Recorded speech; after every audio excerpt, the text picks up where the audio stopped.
यहाँ पे इन्होंने पहले क्या किया, शिवसेना बीजेपी से बाहर आ गई, फिर शिवसेना से बाहर आ गई। मंत्री नहीं वो दल बदलू है और कहा क्या जाए, जिस थाली में खाए उसमें ही वो छेद कर जाए। मंत्रालय से ज्यादा फडणवीस की गोदी में मिल जाए, तीर कमान मिला है इसको बाप मेरा ये चाहे।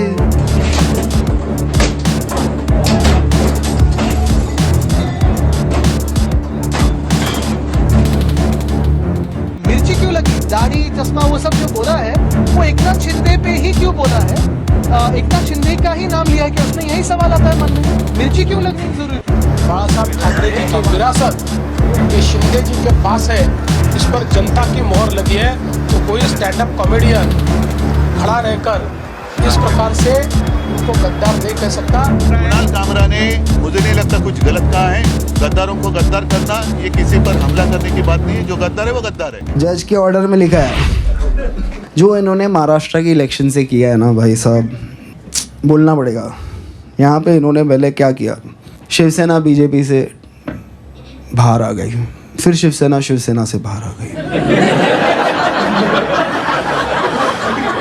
एनसीपी से बाहर आ गई ना, एक वोटर को 9 बटन दे दिए, सब कंफ्यूज हो गए। चालू एक जन ने किया था, वो मुंबई में एक बहुत बढ़िया डिस्ट्रिक्ट है थाने, वहाँ से आते हैं। थाने की रिक्शा, चेहरे पे दाढ़ी, आंखों में चश्मा, हाय। थाने की रिक्शा, चेहरे पे दाढ़ी, आंखों में चश्मा, हाय। एक झलक दिखलाए कभी गुवाहाटी में छुप जाए, मेरी नजर से तुम देखो गद्दार नजर वो आए।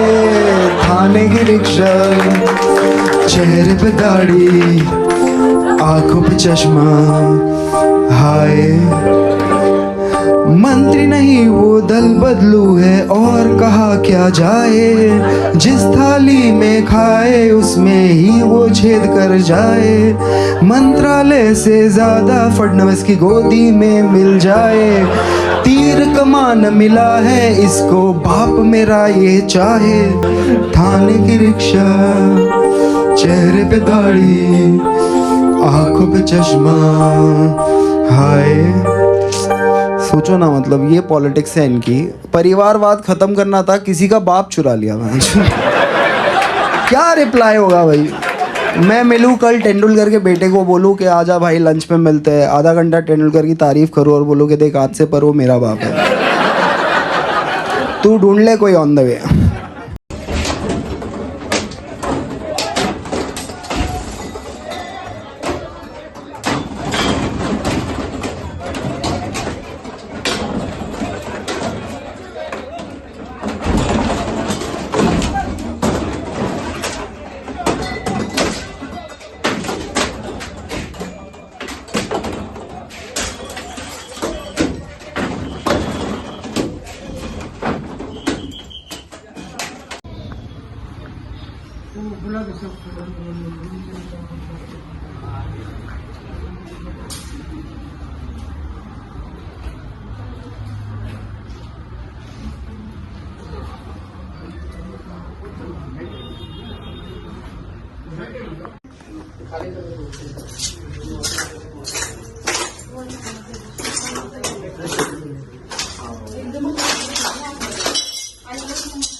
सवाल यही है कि कल जो कुणाल कामरा की क्लिप मैंने देखी, ये सब आंदोलन के बाद देखी, ये तोड़फोड़ के बाद देखी, सवाल यही मन में उठता है कि कब एकनाथ शिंदे के कार्यकर्ताओं ने भी तय किया कि गद्दार और चोर यानी एकनाथ शिंदे है।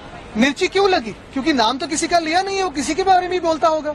एकनाथ शिंदे ने कोई 1-2 फिल्म बनाई, उसमें बहुत सारी झूठी बातें दिखाई, आलतू फालतू बातें दिखाई, वो चल जाता है। और उनके खिलाफ कोई बोले तो क्या वो जमीन पे आसमान से टपके?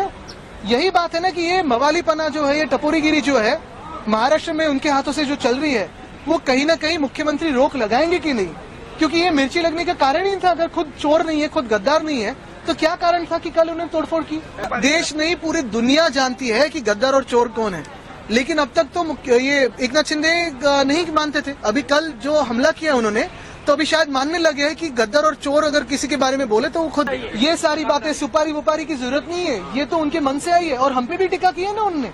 कुणाल कामरे ने कितने बार हम पे बातें की है, कितने बार सारे लोगों पे की है। कल तो मोदी साहब पे भी की है, बहुत लोगों पे की है, लेकिन किसी की रिएक्शन इतनी है नहीं आई।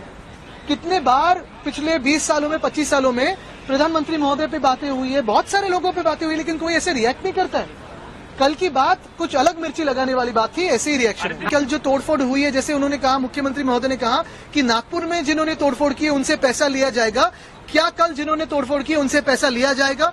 तीसरी बात, क्या मुख्यमंत्री अभी इस वक्त आंखें खोल के देखें कि उनको अंडरमाइन कौन कर रहा है? ऑपोजिशन कर रही है कि खुद के जो दोस्त समझ रहे हैं वही धोखा दे रहे हैं? जिस प्रकार से स्टैंड अप कॉमेडियन कामरा इन्होंने एक गीत के माध्यम से महाराष्ट्र के पूर्व मुख्यमंत्री और विद्यमान उप मुख्यमंत्री श्री एकनाथ शिंदे जी को अपमानित करने का प्रयास किया है, ये गलत है। हम इसकी निंदा करते हैं। ऐसी चीज़ों को सहन नहीं किया जा सकता। कामरा को मालूम होना चाहिए कि 2024 के चुनाव में जनता ने निर्णय कर दिया है कौन गद्दार है, कौन खुददार है। और स्वर्गीय शिवसेना प्रमुख, हिंदू हृदय सम्राट जनता ने दिखा दिया, जिन्होंने गद्दारी की, जिन्होंने बाला साहब ठाकरे के विचारों से गद्दारी की, उनको घर भेजने का काम ये जनता ने किया हुआ है। और मैं ये मानता हूँ कि कॉमेडी करने का भी अपना अधिकार है, व्यंग कसने का भी अधिकार है। हमारे ऊपर भी चाहे जितना व्यंग कसिए, इसमें कोई किसी को दर्द नहीं है। लेकिन अगर जानबूझकर अपमानित करने का और इस प्रकार से इतने बड़े नेताओं को बदनाम करने का काम अगर कोई करेगा, तो मुझे ऐसा लगता है कि उसको सहन नहीं किया जाएगा। उस पर जो भी कानूनन कार्रवाई है वो कार्रवाई की जाएगी। नहीं, वो पूरा गाना आप सुन लो, चाहिए तो आपके पास होगा तो बजा कर दिखाओ। उसी गाणे का जो अर्थ आहे वही तो है। कुणाल कामरा जे सत्य आहे ती जनभावना बोललेला आहे, आणि असं जर असेल तर तुम्ही सांगा की जो कोणी सत्य बोलेल, सत्यमेव जयते खोडून टाका आणि गद्दारमेव जयते लावा। नहीं, इस हमले से शिवसेना का कोई संबंध नहीं। ये गद्दार सेना ने किया है, इसका कोई शिवसेना से लेना देना नहीं है। जिसके खून में गद्दारी है वो शिवसैनिक हो ही नहीं सकता। गद्दारांचं उदात्तीकरण करणारा